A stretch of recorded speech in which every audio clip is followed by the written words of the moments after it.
Assalamualaikum warahmatullahi wabarakatuh. Ya, jumpa dengan saya lagi Mishat dalam pembelajaran geografi kelas 10 ya.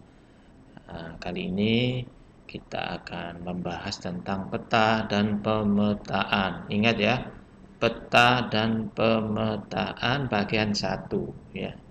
Karena ada banyak materi mungkin saya bagi menjadi dua bagian ya. Eh, kita mulai saja. Yang kita pelajari pada hari ini ya, kompetensi dasar yang harus kita peroleh setelah belajar ini adalah mendeskripsikan prinsip-prinsip dasar peta dan pemetaan. Nah, sementara tujuan pembelajaran pada pembelajaran kali ini adalah siswa dapat menunjukkan komponen-komponen peta, siswa dapat menyebutkan jenis-jenis peta, siswa dapat mengidentifikasi prinsip dasar peta dan pemetaan ya. Sudah tahu kan apa itu peta? Iya, ini adalah pengertian peta. Istilah peta berasal dari bahasa Yunani, mapa. Ya, ingat peta bukan peta. Nah, kalau peta nanti pembela tanah air, pasukannya Supriyadi ya. Tapi di sini adalah peta. Ingat peta ya. Dalam bahasa Yunani itu artinya mapa, mapa yang berarti taplak atau kain penutup meja. Namun secara umum pengertian peta adalah lembaran seluruh atau sebagian permukaan bumi pada bidang datar yang diperkecil dengan menggunakan skala tertentu. Nah, sementara ilmu yang mempelajari tentang peta disebut kartografi. Ya. Jadi kita belajar kartografi ya. Di sini hanya belajar satu bab, padahal di perguruan tinggi kartografi itu belajarnya adalah 3 sampai 4 tahun atau S1 ya. Oke, nggak apa-apa. Kita di sini dasar-dasarnya, nanti kalau ingin memperdalam tentang kartografi, kalian bisa kuliah di jurusan kartografi ya. Nah, fungsi dan tujuan pembuatan peta. Jadi kalian kalau tahu di peta itu untuk apa ya? Mungkin kalian pikiran sampai untuk Pak menunjukkan lokasi undangan. Nah, bisa betul-betul juga itu ya. Tetapi secara umum peta itu fungsinya adalah yang pertama menunjukkan posisi atau lokasi relatif di permukaan bumi. Nah, apa itu lokasi relatif? Artinya lokasi yang bisa berubah-ubah ya, bisa bentang budaya atau bentang alam ya. Yang kedua memperlihatkan ukuran. Nah, jadi peta itu di situ ada pesan, di situ ada ukuran. Nah, kalau ada gambar tidak jelas ukurannya, atau tidak ada skalanya, maka belum bisa dikatakan peta ya. Mungkin dia ada masih dalam bentuk yang lain, tapi belum bisa dikatakan peta. Mungkin dena misalnya, maka dena tidak sama dengan peta. Kalau peta sudah ada ukurannya, jadi ada skalanya ya. Yang ketiga memperlihatkan atau menggambarkan bentuk-bentuk permukaan bumi sehingga dimensi dapat terlihat dalam peta ya. Jadi ada dimensi ya, dimensi panjang, lebar dan tinggi ya. Kalau bisa ada tinggi ya. Kalau memang petanya sampai melihat tinggi. Tapi biasanya kita hanya pada dimensi panjang, lebar. Nah, dari situ juga akan diketahui luas ya. Kemudian menyajikan data tentang potensi suatu daerah lah. Nah, sekarang kalau kita melihat banyak orang presentasi itu menggunakan peta ya, bahkan sekarang peta sudah dibuat digital ya dalam bentuk Google Map ya. Itu kita melihat bisa digunakan untuk ojek online. Bahkan untuk navigasi kita pergi keluar kota sekarang nggak usah bingung, kita yang pakai navigasi Google Map. Nah, bisa kita ditunjukkan mau belok kemana kemana-mana kita bisa. Saya kemarin kapan hari ke Surabaya itu hanya ditunjukkan oleh Google Map itu sudah sampai pada lokasi. Nah, itulah pentingnya peta itu sampai seperti itu. Bahkan kita bisa tahu kalau kita pesan Grab atau Gojek, kalau dia sampai mana kita bisa memantaunya dari aplikasi. Itulah fungsi peta digital yang sudah semakin menjadi kebutuhan ya. Kemudian, nah ini komunikasi informasi ruang. Jadi kita kalau kita mengungkapkan suatu masalah dengan kata-kata itu terlalu panjang, tapi dengan peta kata-kata yang panjang itu bisa menjadi pendek. Eh, Hanya satu lembar bisa menjelaskan semuanya. Itulah peta. Coba satu peta satu lembar peta itu kalau ditulis dengan kata-kata itu bisa 100 lembar.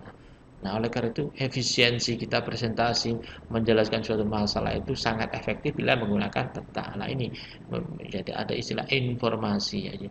Kemudian menyimpan informasi sekarang itu informasi disimpan dalam bentuk peta ya. Seperti kalian kalau punya usaha misalnya punya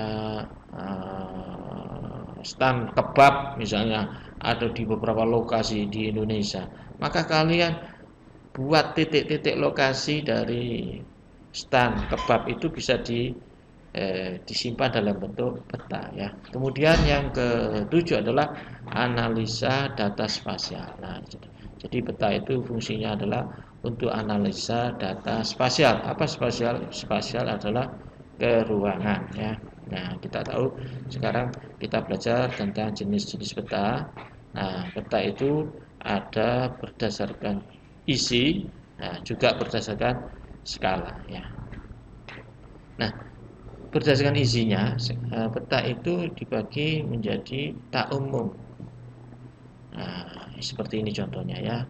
Seperti yang ada di atlas itu adalah peta umum.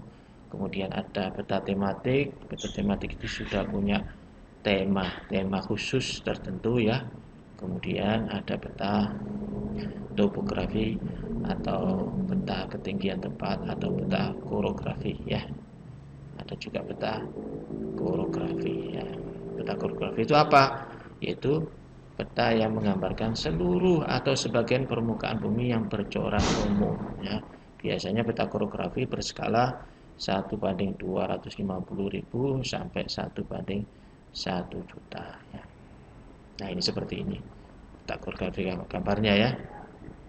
Nah, kalau peta tematik itu kan peta khusus. Nah, jadi punya pengertian peta tematik adalah peta yang menggambarkan fenomena atau objek tertentu di permukaan bumi. Ya, seperti fenomena misalnya persebaran penduduk di Malang. Nah, itu namanya peta khusus karena sudah punya judul khusus yaitu peta persebaran penduduk.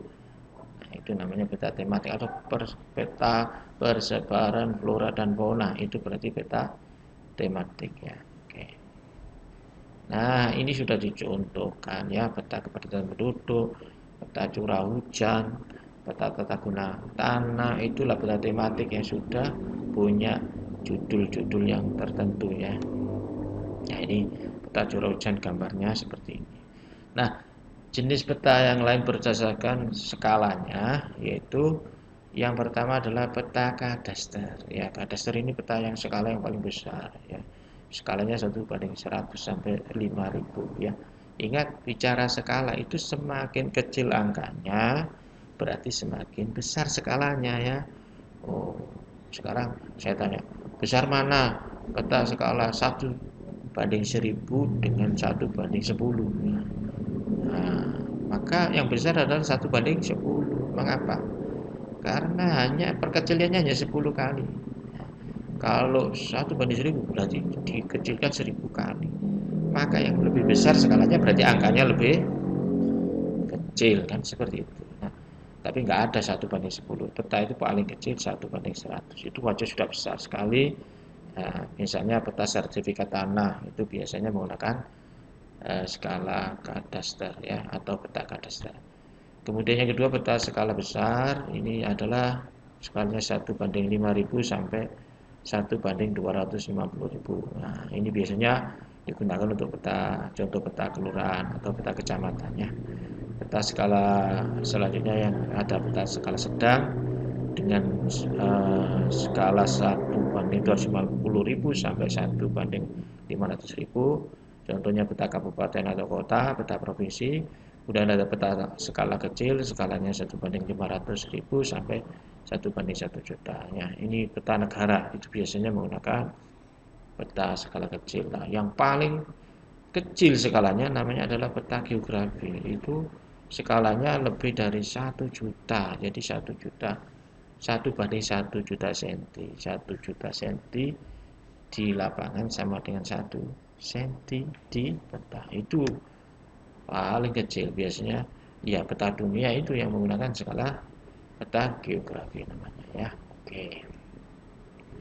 Nah, komponen-komponen peta kalau kita lihat di sini ada sebenarnya banyak ini, tapi memang nanti letaknya agak berdekatan sehingga ini saya beri nomor yang ada yang sama ya nanti letaknya. Nah, jadi komponen peta ada judul, ada simbol, ada petunjuk arah, skala, legenda, warna, inset, garis tepi, garis astronomis, sumber dan tahun pemutar. Mungkin bisa jelasnya bisa dilihat di sini ya. Nah, ini adalah komponen-komponen peta ya. Jadi yang satu ini adalah judul peta ya, di sini ada judul peta ya. Peta administrasi Kabupaten Karangasem ini di Bali ya. Kemudian yang kedua ini adalah, nah ini yang namanya arah orientasi atau petunjuk arah. Biasanya disimbolkan arah mata angin ya, seperti ini ya. Ini dan peta itu cirinya adalah yang ke atas itu pasti arah utara ya. Jadi jangan membuat dengan dengan sakar PDW ya, nah, istilahnya itu. Nah, yang bagian atas mesti adalah apa? Arah utara ya. Kemudian yang ketiga ini adalah skala ya. Ya, biasanya di skala ini juga ada bawahnya dikasih sumber dan tahun pembuatan biasanya ya. Nah, kemudian yang keempat ini adalah warna mungkinnya di sini. Ada warna peta itu juga ada simbol warna ya yang menggambarkan biasanya ketinggian ya, ketinggian baik itu ketinggian daratan maupun air ya. Yang kemudian yang kelima adalah di sini ada legenda. Legenda ini keterangan peta, di dalamnya ada simbol-simbol ya. Di dalam legenda ada simbol-simbol peta. Nah, yang keenam ini adalah garis astronomis ya. Garis astronomis ini ada dua. Kalau yang membujur ini namanya garis bujur. Kalau yang melintang berarti garis lintang ya. Intinya kalau lintang itu horizontal, kalau bujur itu vertikal. Yang ketujuh ini adalah garis tepi ya. Di sini peta selalu dilengkapi dengan garis tepi ya. Nah, misalnya ada batasan ya, ada batasan gambarnya berupa garis tepi. Yang kedelapan ini adalah inset. Nah, inset ini adalah bagian peta yang diperbesar atau bisa jadi diperkecil untuk menggambarkan posisi daerah yang di posisi yang lebih luas. Nah, ini namanya inset. Ya, misalnya kalau ini Karangasem, berarti insetnya adalah Bali. Ya, itu namanya inset ya. Oke. Saya kira itu penjelasan tentang komponen. Mungkin kita berlanjut kepada pemetaan ya. Nah, di dalam proses pemetaan itu biasanya yang sederhana dilakukan dengan menggunakan alat seperti kompas ya. Jadi kita bisa mempraktekkan membuat peta itu menggunakan kompas, meteran, teodolit. Nah, teodolit biasanya dipakai proyek itu ya.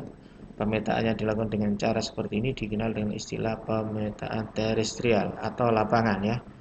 Terestrial itu pemetaan lapangan ya. Nah, kemudian yang paling sekarang sudah modern itu biasanya menggunakan proses pemetaan modern.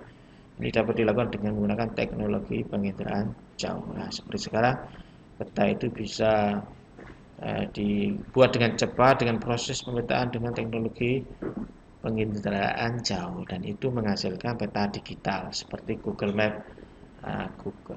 Sekarang yang banyak digunakan untuk aplikasi itu ya. Nah, hal-hal yang perlu diperhatikan dalam pemetaan itu kita harus menguasai ya. Ketika membuat peta itu harus menguasai bagaimana simbolnya, petunjuk arahnya, skalanya, proyeksinya, letteringnya. Apa lettering? Nah, perlu saya terangkan tadi ya. Letteringnya adalah penulisan peta ya. Misalnya menulis Sungai Citandui, Sungai Berantasnya, maka menulisnya itu namanya lettering ya. atau Gunung Agung, Gunung Semeru, nah itu ditulis, itu namanya lettering. Kemudian warna, nah, ingat warna juga ada ilmunya dalam pemetaannya. Nah, kalau simbol peta itu berguna untuk mewakili objek geografi yang ada di bumi dalam peta. Simbol dalam sebuah peta harus memiliki sederhana, mudah dimengerti, dan bersifat umum ya. Kita tahu simbol peta ini ada 4, ada simbol titik, ada simbol vektorial, ada simbol garis, dan ada simbol luasan. Oke. Nah, ini simbol-simbol pada peta umum ya yang banyak ya, seperti di batas negara, batas provinsi disimbolkan seperti ini ya, batas kabupaten, jalan raya, sungai, danau, rawa, tambang. Ini kalau kota sama kotanya namanya ibu kota provinsi dengan negara beda ya. Nah, termasuk kabupaten. Nah, itu juga ada sendiri simbolnya ya, ibu kota kabupaten. Nah, simbol titik itu biasanya digunakan untuk apa? Nah, ini simbol titik adalah simbol yang digunakan untuk menggambarkan penyebaran berbagai fenomena di permukaan bumi. Nah, ini bersifat kualitatif ya, ada yang bersifat kuantitatif. Kualitatif berarti berupa data, kata atau kalimat. Kalau kuantitatif data, angka ya. Nah, kalau kualitatif seperti ini ya. Nah, misalnya ada pembagian wilayah, persebaran hewan atau tumbuhan, nah seperti ini. Kemudian simbol kuantitatif, misalnya kalau curah hujan, maka datanya berupa angka, misalnya 1.10 jiwa. Nah, ini merupakan simbol kuantitatif. Sama-sama titiknya, satunya kualitatif, satunya kuantitatif. Nah, simbol garis ini digunakan untuk memperlihatkan karakter fenomena, terutama yang bersifat kualitatif ya. Dalam penggambarannya biasanya digunakan isoplet. Apa isoplet itu? Yaitu garis-garis di peta yang menghubungkan tempat-tempat yang mempunyai nilai distribusi yang sama. Itu namanya isoplet ya. Nah, ini contoh simbol garis. Misalnya pola tekanan udara Australia bulan Januari, maka ini dilambangkan dengan arah angin. Nah, kemudian juga tekanan udaranya juga dilihatkan. Berapa milibar antar kontur ini bisa dilihat perbedaannya berapa milibar ya. Nah, garisnya ini namanya isobar. Nah, tekanan udaranya satuannya adalah milibar ya. Nah, simbol luasan ya, ada juga yang namanya simbol luasan digunakan untuk apa? Yaitu untuk mewakili suatu area dengan simbol yang mencakup kawasan luasan tertentu. Misalnya rawa, hutan, padang pasir, sawah, itu adalah menggunakan simbol luasan. Oke. Nah, ini contoh simbol luasan. Misalnya jenis hutan A berapa, jenis hutan B berapa. Maksudnya bisa satunya hutan bakau, atau hutan jati, atau hutan atau padang rumput dan sebagainya. Ini nanti diketahui antar daerah yang luasnya berbeda ya. Kemudian diketahui juga sekalian dengan luasnya ya. Nah, ada yang namanya simbol piktorial atau gambar ya. Simbol piktorial ini suatu simbol yang dalam kenampakan wujudnya ada kemiripan dengan wujud unsur yang digambarkan ya. Jadi gambarnya ya sama ya. Contohnya ya seperti ini, kalau lapangan udara digambar seperti kapal terbang. Kalau misalnya daerah kawasan perlindungan gajah ya digambar gajah. Nah, ini kalau ada monumen ya digambar monumen pariwisata. Jadi biasanya memang untuk wisata yang paling banyak menggunakan simbol piktorial ya, untuk menggambarkan daerah-daerahnya itu ada apa di situ ya. Oke. Demikian pertemuan kali ini, cukup sekian. Kalau belum paham bisa kita dialogkan atau sampai tanyakan di WA, atau bisa lewat email, atau bisa lewat video call ya. Dari saya terima kasih atas perhatiannya. Kita berjumpa di video mendatang di bagian 2 tentang peta dan pemetaan. Terima kasih. Kita akhiri dengan bacaan alhamdulillahirabbil alamin. Subhanakallah bihamdika asyhadu an la ilaha illa anta astaghfiruka wa atubu ilaik. Assalamualaikum warahmatullahi wabarakatuh.